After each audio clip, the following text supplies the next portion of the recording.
O assunto agora é a saúde mental da população mais jovem. O UOL destacou essa reportagem que mostra e faz uma pergunta, né? Geração em crise.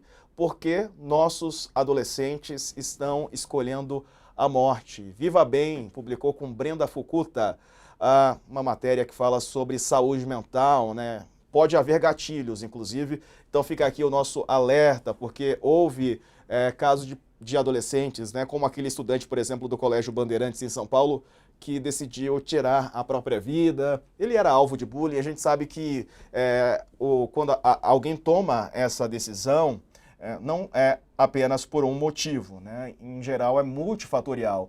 E o Christian Dunker escreveu essa coluna: existe uma mente moralista por trás da geração ansiosa. Ele está aqui conosco. Seja bem-vindo. Boa noite. Então, os mais novos, eu estou com 34, então eu já fiquei para trás. A geração mais nova tá muito moralista, Duncan? Boa noite. Quem Acho está que tá. acompanhando a gente. Agora Oi, sim te ouvi, agora sim. Boa noite. boa noite, Diego. Boa noite a quem está acompanhando a gente. Essa coluna, no fundo, junta dois trabalhos do mesmo autor, né, que é o Jonathan Haidt, que está fazendo assim uma repercussão bastante forte aqui no Brasil e antes disso no mundo, e que vai mostrando os argumentos dele estão bastante assim apoiados em dados, como a aparição e o consumo da linguagem digital, principalmente os tablets e smartphones, estão associados com o que a gente chama de crise global em termos de saúde mental, né? Então, nessa coluna eu fiz uma apresentação desse livro, que está sendo muito discutido, mas conectei isso com o trabalho anterior do próprio Haidt, né? Um trabalho mais antigo dele, que chama justamente A Mente do Moralista, né? Onde ele vai estudando, né, as condições pelas quais a gente se torna uma pessoa moralista, né? Onde o nosso desejo de pureza, né, nosso desejo de justiça a qualquer preço, hierarquia, lealdade a qualquer preço, vão se impondo, né, no que ele chama ali de mente coletiva, né? A pessoa começa a se entender como uma pessoa tipo. Então, fazendo essa brincadeira, eu tô sugerindo o seguinte, né? Antes e junto com a geração ansiosa, a gente tem a emergência da mente moralista, né? O mesmo autor mostrou ou tentou fazer as duas teses, né? Mas não juntou elas no mesmo livro. Ô, Christian, estou aqui em dúvida, porque assim, nessa nova geração, por exemplo, os pais da minha idade ou um pouco mais velhos, essa faixa da população investiu um pouco mais em saúde mental, né? São pessoas que trabalharam melhor sua saúde mental, ou seja, não agridem em geral os seus filhos, porque sabem que não é assim que funciona, ou podem levá-los à terapia mais cedo para resolver algumas Uhum. questões. Porque mesmo assim, parece que a geração de pais, digamos assim, mais trabalhados com a saúde mental, ou não sei se isso é fato mesmo que estou falando, mas né, Uhum. do campo aqui da minha bolha é o que eu percebo, gerou uma geração tão ansiosa assim.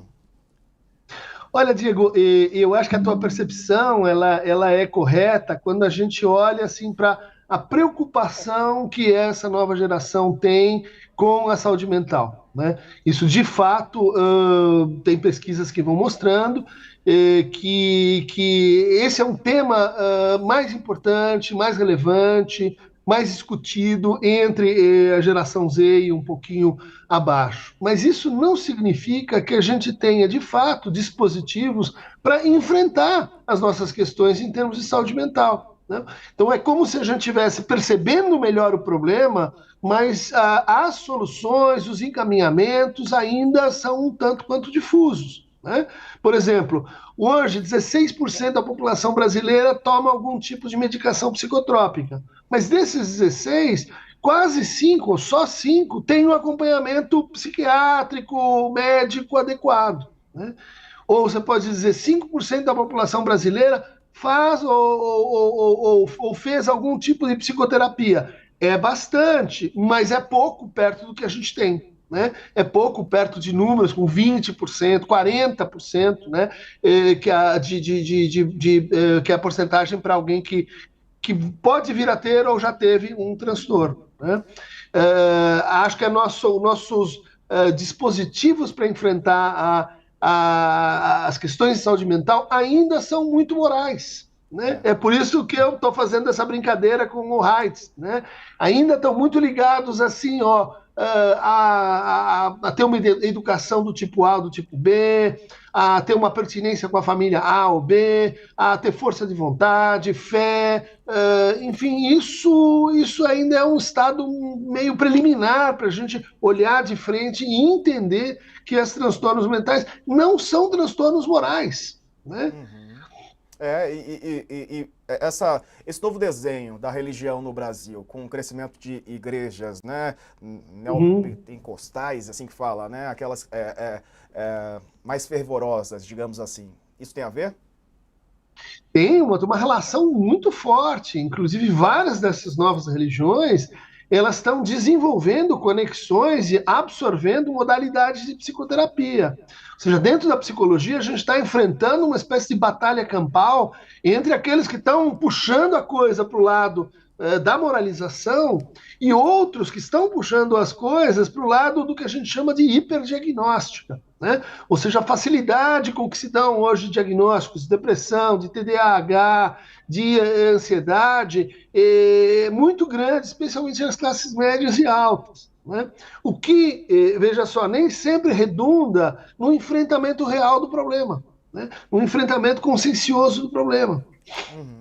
Qual dica você daria, então, para o pai e para a mãe que está se vendo nesse momento com um filho em casa com algum, né, está isolado, está com um quadro de ansiedade, pelo menos apresentando sintomas de ansiedade e até um quadro depressivo, Christian?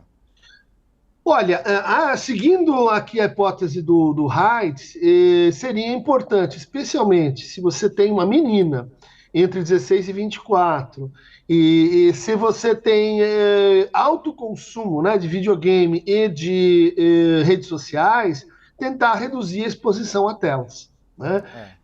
A gente sabe que isso envolve uma redefinição genérica da cultura escolar, por exemplo, né, de como a gente usa o celular, que é também um aparelho que a gente está descobrindo os benefícios e malefícios. Né? Então, como primeira geração aí de nativos digitais, há muitas práticas que a gente vai percebendo que são inconvenientes, que não são assim legais e que agora que a gente está se dando conta. Então, não usar o celular durante as refeições, ter refeições em conjunto, evitar usar o celular ou levar o celular para a escola, favorecer a vida, vamos dizer assim, lúdica. Né? Não olhar para o teu filho como uma máquina de